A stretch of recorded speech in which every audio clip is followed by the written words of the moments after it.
غرض یہی حالات گزرتے رہے اور مسلمانوں کا بات چیت بند کرنا مجھ پر بہت ہی بھاری ہو گیا، تو میں ابو قتادہ رضی اللہ تعالیٰ عنہ کی دیوار پر چڑھا۔ وہ میرے رشتے کے چچا زاد بھائی بھی تھے اور مجھ سے تعلقات بھی بہت ہی زیادہ تھے۔ میں نے اوپر چڑھ کر سلام کیا، انہوں نے سلام کا جواب نہ دیا۔ میں نے ان کو قسم دے کر پوچھا کہ کیا تمہیں معلوم نہیں کہ مجھے اللہ اور اس کے رسول صلی اللہ علیہ وسلم سے محبت ہے؟ انہوں نے اس کا بھی جواب نہ دیا۔ میں نے دوبارہ قسم دی اور دریافت کیا، پوچھا، وہ پھر بھی چپ ہی رہے۔ میں نے تیسری مرتبہ پھر قسم دے کر پوچھا، انہوں نے کہا، اللہ جانے اور اس کا رسول جانے۔ یہ کلمہ سن کر میری آنکھوں سے آنسو نکل پڑے اور وہاں سے لوٹ آیا۔ اسی دوران میں ایک مرتبہ مدینے کے بازار میں جا رہا تھا کہ ایک قبطی جو نصرانی تھا اور شام سے مدینہ منورہ اپنا غلہ فروخت کرنے بیچنے آیا ہوا تھا، یہ کہتے ہوئے سنا کہ کوئی کعب بن مالک کا پتہ بتا دے۔ لوگوں نے اس کو میری طرف اشارہ کر کے بتایا۔ وہ میرے پاس آیا اور غسان کے کافر بادشاہ کا خط مجھے لا کر دیا۔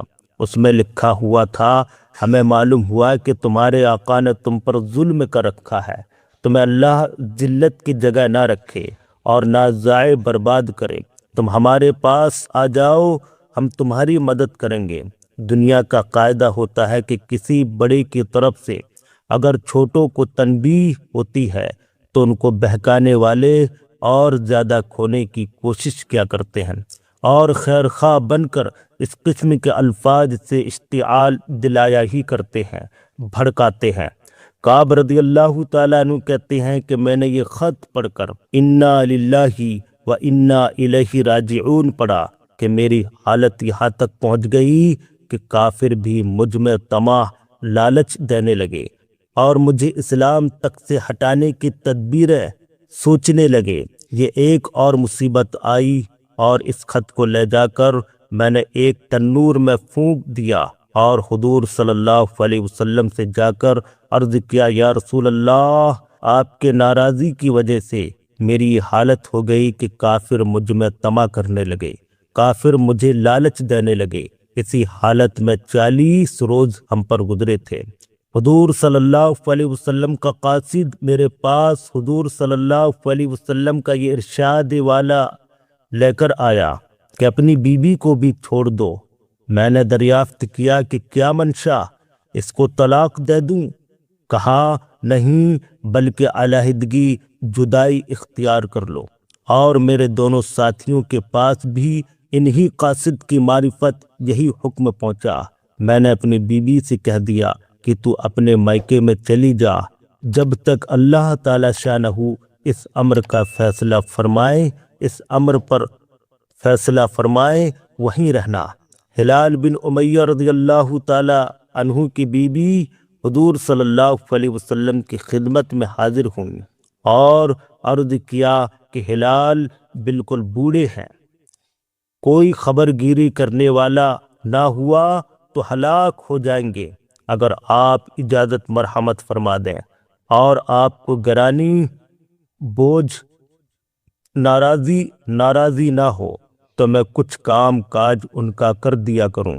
حضور صلی اللہ علیہ وسلم نے فرمایا، مضائقہ نہیں، کوئی حرج نہیں، لیکن صحبت نہ کریں۔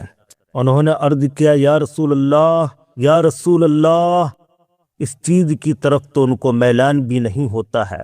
جس روز سے یہ واقعہ پیش آیا ہے آج تک ان کا وقت روتے ہی گزر رہا ہے۔ کعب رضی اللہ تعالیٰ عنہ کہتے ہیں، مجھ سے بھی کہا گیا کہ ہلال کی طرح تو بھی اگر بیوی کی خدمت کی اجازت لے لے تو شاید مل جائے۔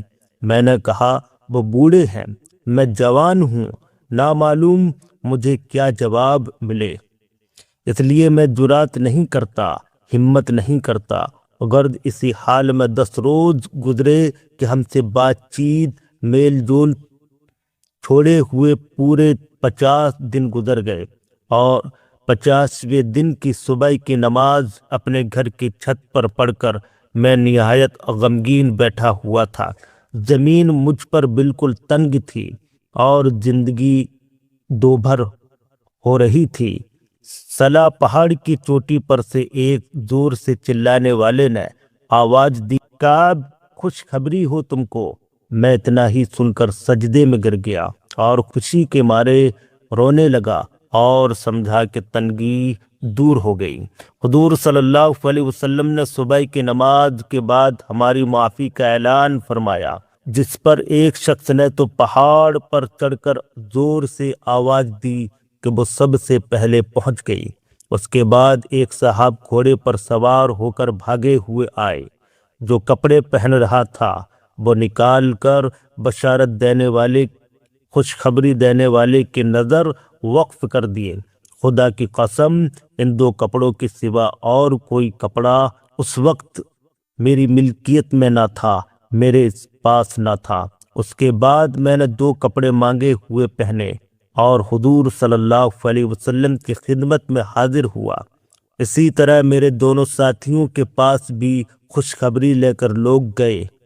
جب مسجد نبوی صلی اللہ علیہ وسلم میں حاضر ہوا تو وہ لوگ جو خدمت اقدس میں حاضر تھے مجھے مبارکباد دینے کے لیے دوڑے، اور سب سے پہلے ابو طلحہ رضی اللہ تعالیٰ عنہ نے بڑھ کر مبارکباد دی اور مصافحہ کیا، جو ہمیشہ ہی یاد رہے گا۔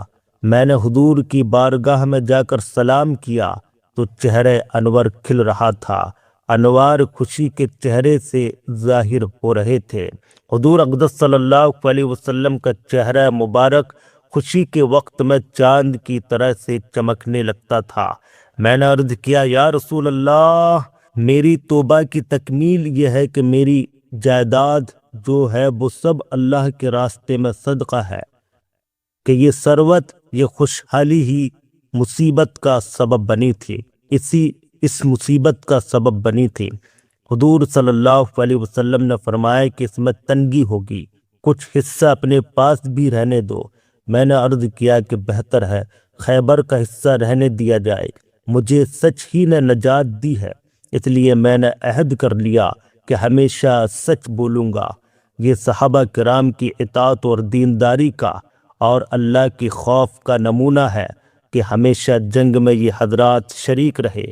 ایک مرتبہ کی غیر حاضری پر کیا عتاب ہوا اور اس کو کس فرما برداری سے برداشت کیا کہ 50 دن رو کر گزار دیے، اور مال جس کی وجہ سے یہ واقعہ پیش آیا تھا وہ بھی صدقہ کر دیا، تو اس مال کو صدقہ کر دیا جس کی وجہ سے مال آڑ آ گیا تھا۔ کافروں نے طمع دلائی، لالچ دیا، بجائے مشتعل ہونے کے، بھڑکنے کے، اور زیادہ پشیمان شرمندہ ہوئے۔ اس کو بھی اللہ کا عتاب اور حضور صلی اللہ علیہ وسلم کے اعراض کی وجہ سے سمجھا کہ میرے دین کا ضعف، میرے دین کی کمزوری اس درجے تک، یہاں تک پہنچ گئی کہ کافروں کو اس کی طمع ہونے لگی، لالچ ہونے لگی کہ وہ مجھے بھی بے دین بنا دیں۔ ہم لوگ بھی مسلمان ہیں، اللہ اور اس کے پاک رسول صلی اللہ علیہ وسلم کے ارشادات بھی سامنے ہیں۔ بڑے سے بڑا حکم نماز ہی کا لے لو کہ ایمان کے بعد اس کے برابر کوئی چیز بھی نہیں۔ کتنے ہیں جو اس حکم کی تعمیل کرتے ہیں، نماز پڑھتے ہیں، جو کرتے ہیں وہ بھی کیسے کرتے ہیں، اس کے بعد زکوٰۃ اور حج کا تو پوچھنا ہی کیا، کہ اس میں تو مال بھی خرچ ہوتا ہے۔ ناظرین، اگر آپ پہلی مرتبہ میرے چینل پر آئے ہیں تو میرے چینل کو لائک، سبسکرائب کرنا نہ بھولیں۔ براہ کرم میرے چینل کو لائک، سبسکرائب کریں اور شیئر کریں۔ اپنی صحت کا خیال رکھیں۔ السلام علیکم ورحمۃ اللہ وبرکاتہ۔